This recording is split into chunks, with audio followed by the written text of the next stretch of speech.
السلام علیکم ورحمۃ اللہ وبرکاتہ نحمدہ ونصلی علی رسولہ الکریم اما بعد فاعوذ باللہ من الشیطان الرجیم بسم اللہ الرحمن الرحیم رب اشرح لی صدری ویسر لی امری واحلل عقدۃ من لسانی یفقہوا قولی۔ سورہ البقرہ آیت نمبر 177 کنٹینیو کرتے ہیں۔ تو پچھلی ویڈیو میں جیسے ہم نے دیکھا کہ نیکی کے جو کام ہیں ان کی لسٹ اللہ تعالیٰ یہاں اس آیت میں فرما رہے ہیں۔ تو اللہ کے ایمان لانے کے بعد آخرت پر ایمان، پھر فرشتوں پر ایمان اور کتاب پر ایمان، پھر نبیوں پر ایمان۔ بے شک یہ بہت اہم چیز ہے کہ نبیوں پر ایمان لانا بھی ایمان کا، دین کا بہت بڑا حصہ ہے۔ نبیوں پر ایمان شروع سے لے کے آخر تک جتنے بھی نبی آئے ان سب پر ایمان لانا دین کا حصہ ہے۔ تو یہ سب ایمان کے دائرے میں آ جاتا ہے۔ تو ایمان پر بات ہو چکی ہے۔ ایمان لانے کے بعد دوسرا جو حکم ہے وہ انفاق ہے، یعنی اللہ کے راستے میں خرچ کرنا۔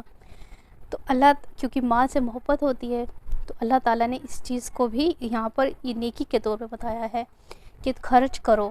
تو یہاں پر جو لسٹ دی جا رہی ہے کہ کس پر خرچ کرنا ہے، تو سب سے پہلا جو نمبر آتا ہے جس پر انسان خرچ کرے، جس پر انسان اپنا مال جو ہے وہ اس کی مدد کے طور پر کسی بھی طرح اس کو دے، وہ سب سے پہلا حق جو ہے وہ رشتہ داروں کا ہے۔ تو رشتہ دار مطلب یہ نہیں ہے کہ غریب ہی رشتہ دار ہے، کہ اگر وہ غریب ہے تو ہی ہم اس کی مدد کر رہے ہیں، یا جو ہی ہم اس کی مدد کے طور پر اس کو کچھ بھی دے رہے ہیں۔ نہیں، غریب ہے، امیر ہے، مال خرچ کرنے میں صرف مدد کرنا یا زکوٰۃ الگ ہے، مدد کرنا نہیں آتا، بلکہ مال خرچ کرنے میں ایک طرح سے گفٹ جو دیتے ہیں ایک آپس میں ایک دوسرے کو، وہ بھی اسی میں آ جاتا ہے۔ تو گفٹ کیوں دیا جاتا ہے کہ اس کو تحفہ دینے سے ایک دوسرے کی جو رشتوں میں محبت ہوتی ہے وہ جاگتی ہے۔ اور دوسرا یہاں پر کہا گیا ہے کہ رشتہ داروں کا جو مال پہ حق ہوتا ہے، یعنی اللہ تعالیٰ نے آپ کے مال پر آپ کے رشتہ داروں کا حق بتایا ہے کہ چاہے ان کو ضرورت ہے، نہیں ہے، ضرورت ہے تو بے شک دینا ہی ہے، لیکن اگر نہیں بھی ہے تو تحفے کے ذریعے یا کسی اور طرح ذریعے ان کو ان کی مدد کی جائے، یا ان کو تحفے کے ذریعے ان کو بتایا جائے کہ ہم آپ سے اللہ کی خاطر ہم آپ سے محبت کرتے ہیں۔ پھر کیا آتا ہے؟ یتیموں پر خرچ کرنا، اور مسکینوں، مسافروں، یہاں پر تینوں ایک ساتھ آئے ہیں۔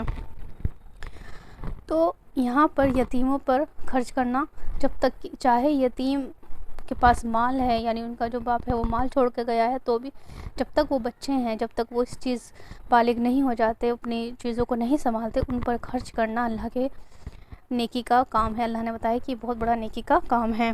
اور مسکینوں کو دینا، مسکین کون ہوتے ہیں؟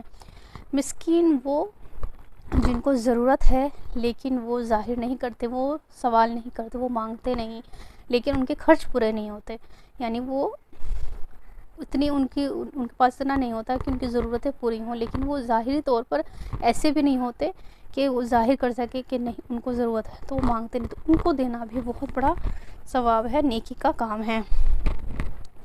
اور پھر آیا ہے مسافر یعنی جو سفر میں آپ کے ساتھ ہو، مسافر یا وہ آپ بھی ہو سکتے ہیں یا کوئی آپ کے ساتھ ہو سکتا ہے۔